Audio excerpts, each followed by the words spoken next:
Welcome to Goldfish on Games, where today I want to talk about this, Settlers 2 Gold. But not the original version for DOS, this is the newly released Amiga edition that came out in October of 2025. When it was announced in August of 2025, I knew I just had to order it. As well, Settlers 2 is one of my all-time favourite games. It was one of the first that I bought for our PC when we got it, so I had to get the big box edition. Inside the box we get the game on a DVD. There is 2 gigabytes of data here, which is way more than what was on that original CD-ROM edition. We also get a bunch of cards, which includes a key layout, as well as a few pictures from Settlers 1, as well as a single one from 2.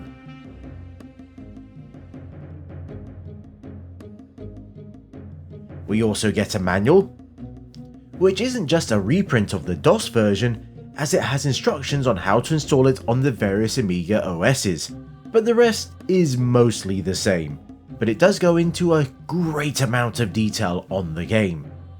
There is also this nice little booklet with the maps from the various levels that you'll play in the title as well. All in, quite a nice box.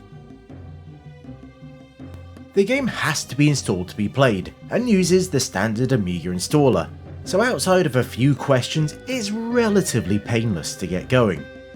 What isn't painless are the system requirements.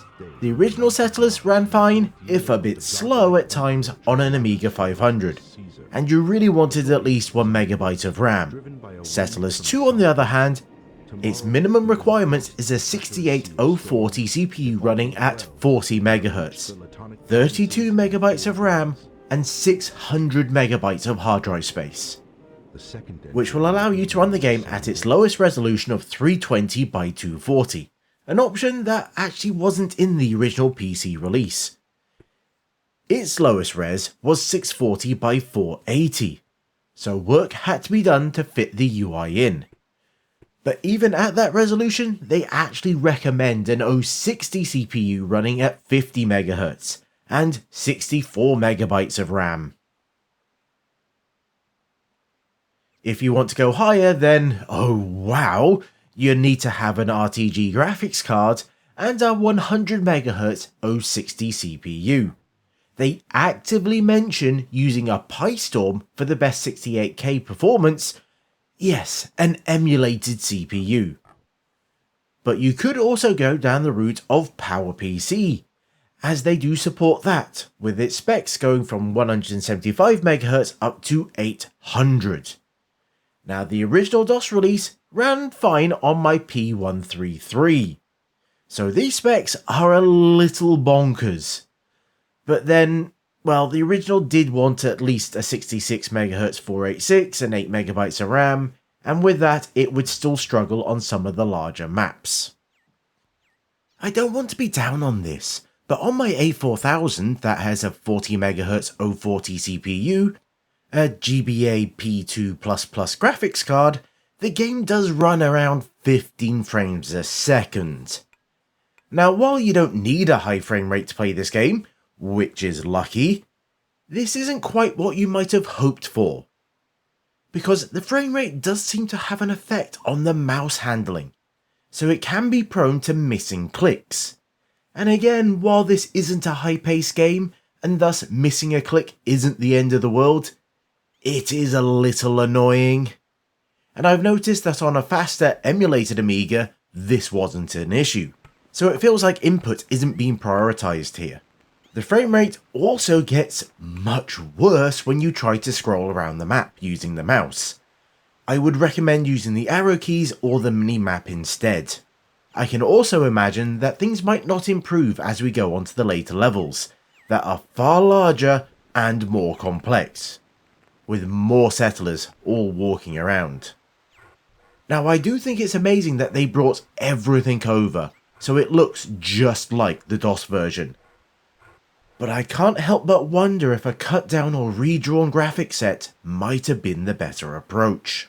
Something more like the difference between the OCS and AGA versions of Theme Park, But then I don't think this is expected to sell as well as that game did, so maybe the budget wasn't there to do that. Or that just wasn't the goal of this project. But I can see myself happily playing this version. Well, if I didn't already have the original for DOS, or the 10th anniversary edition, or the history edition for Windows. But if all I had was a massively spec'd Amiga, then this would have been great. I'm not going to go into too much detail on the game itself, as I've done a whole review on it in the past. And if you'd like to know more, then that would be a good place to start. But the basics of the game are similar to the original Settlers. You have to build up your settlements by building houses and supply chains, so you can continue to expand and try and find the exit portal. Now in the first few levels that's not too difficult, but as you progress, these will be placed deeper and deeper into the enemy's terrain, so you'll have to build and train your armies to get there, all while making sure that everyone has what they need to do their job, and that the paths that you've placed allow for goods to be transported quickly and efficiently. This wasn't just a graphical upgrade on Settlers 1, as there are ships that allow you to settle new islands, catapults that can be used to weaken the enemy, along with new buildings, environments, and so much more for you to find out about. This edition also comes with a few extra maps that all seem to be nicely done, even if the level editor seems to be missing on the Amiga. Now this was one of the things that the expansion, and thus the Gold Edition, added over the original release. But as they're using all the data formats directly, you can load these in the PC level editor, and you can also play them in just about every other version of the game as well. Now outside of the level editor, this does have just about everything from the Gold Edition. We have the Roman campaign, along with the around the world maps, plus all the free mode maps as well. And it looks like they've created WAV files of both the CD soundtrack as well as the MIDI one. And yes, the game plays back WAV files for the music. They haven't recreated them in Mod Tracker. This does mean that it uses the Amiga AHI audio system for playing back the music and sound effects. So if you have a sound card, then that should also help. But it is also another expense. There are a few external tweaks that you can do to the game, like changing the resolutions. But these seem to be about editing M files, which wasn't something I'd really known about before. It might have been better if they were just regular tool types, as we're already used to doing those with WHD load. But in-game, there's actually more options than the PC had, as you can turn off a few of the graphical effects, which will obviously help with the frame rate. Now with my specs, I can really just run the game on low resolution, and I will say, it does feel a little cramped at times. I got used to it after playing for a bit, but every time that I came back, I did feel it all over again.